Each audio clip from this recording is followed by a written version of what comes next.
طفل تسابقت الهموم إليه، تجري دموع اليتم في خديه، تتلعثم الكلمات في فمه، وترى حياة البؤس في عينيه.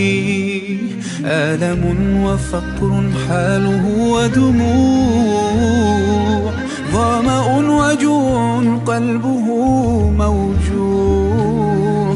من ذا يضيء له الحياة شموع؟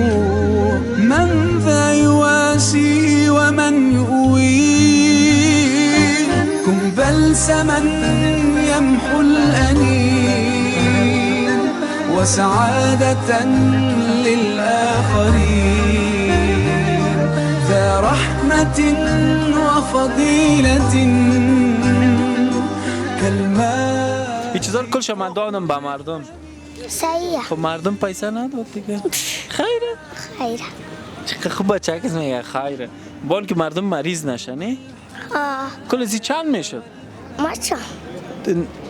نه به نظرت بیشتر گفتی 1000. ماچا من حسابش نکردم. خب؟ حالا این مایک ما بگی 1 تا بگی، یعنی 2 تا 3 تا 4 تا 5 تا 6 تا 7 تا بس است؟ آفرین.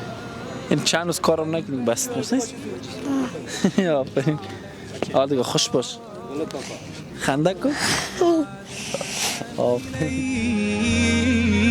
وتفجر الإحساس بين يديه حتى رأينا نور بسمتي. ماه مبارک رمضان بهترین شانس است برای رسیدن به پاداش‌های الهی.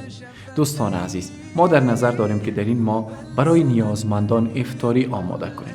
هر فرد نیازمند معادل $1 بهترین افطاری را میتونه داشته باشه. یعنی عزیزایی که کمک میکنن، اگر $100 شما کمک کنین، بدین معنا است که شما 100 نفر نیازمند بهشان افطاری آماده کردین. روی صفحات لینک ها مشاهده میکنین، شماره تماس در خدمت شما است. ما در اوج امانت داری این رسالت انجام میدیم. تروي الحنايا والحنين، ما أجمل